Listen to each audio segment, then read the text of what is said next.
This is Ricardo Hazell with TSL Comic Book Convo, here with Valentine Landro, the artist and creator, I believe, of Bitch Planet.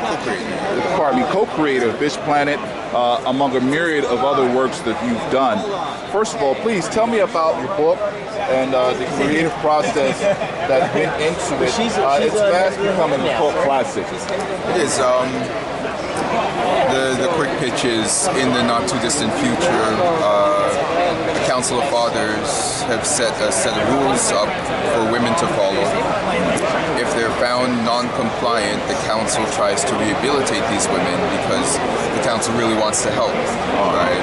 And they know better. It's in their best interest to try and help these women, and the women will be thankful for it. But if they're found criminally non-compliant, if the women can't be redeemed or rehabilitated, if they flunk out of the program, then they're stuck on a rocket and blasted off the road to the Auxiliary Compliance Outpost, which is nicknamed Bitch Planet. So we start our first start with our newest set of inmates that come in, and shortly thereafter there's a prison murder. There's a shanking. Yes. Right? And we find out a few reasons as to why this inmate was murdered, and also why a particular inmate, which happens to be our lead, was framed for this murder, and why the council is so interested in her, which is a larger mystery, amongst other mysteries that we're trying to unfold and unravel as the series goes on. Man, you could say so much with that book, man. And I know that was likely going through your mind when you guys came up with the concept that you can say so many things and speak to contemporary ideals with that. Absolutely. I mean, when Kelly Sue and I met, and she presented this concept, she presented the pitch, and we started rolling on it. But it developed from a love of 70s exploitation films, our love of Grindhouse. Like, we both love it. But we both had conflicts with it. Kelly Sue had different conflicts than my conflicts. I know ours are separate, but you know, it's why we like these movies. Like, what is it about these movies? But the consistent thing about it is that there's that moment when the woman who's been beaten up and has been just getting it from all sides just kind of looks at the camera and said, I've had enough. That's it. Now whoever's in my way is going to catch it, and they're going to catch it on the wrong side of me. So that's the part of it that we really like, and that's the element that we want to try and bring into this book. There are a lot of messages we're trying to address, a lot of topics we're trying to address rather, and our main thing right now is to be responsible with those messages. Whatever happens from there, we can't really control. We're just trying to do our best to make sure that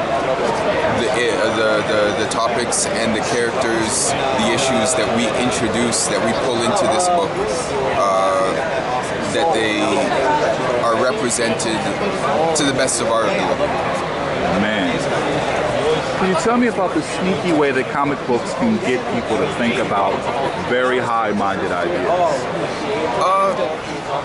It might be easier with comics just because of the blending with the visual, and with when you're generally reading, when you're reading a novel, reading a story, a work of fiction, your mind tends to craft things and you build the world in your head while you go along. At least that's the way I read. I don't know. I'm speaking maybe for other people, but with comics, you actually get a visual element to it too, so it may help sort of bring those things together and put a visual on those thoughts that you may be having as well.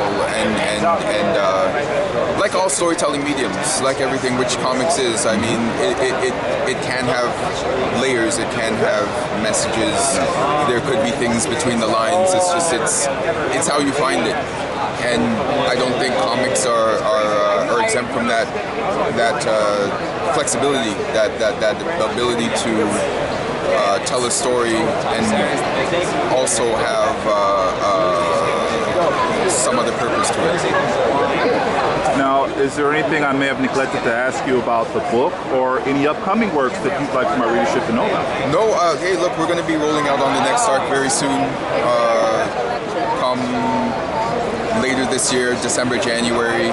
Issue 6 is going to drop, drawn by the amazingly super talented Taki Soma. She's going to draw that issue. It's the flashback for one of our characters. From there, we're going to roll into our next arc after that issue. Issue 7 will be the start of the President Bitch arc. We're going to start exploring a new section of the prison, because we've only seen one cell block so far. So we're going to see other cell blocks, we're going to see other inmates, we're going to see other people that have been blasted off to this world and their treatment on Bitchburg. Man, that sounds really cool. All right. Thanks a lot for your time. Hey, I appreciate you coming by. Man, it's an absolute pleasure. Do you have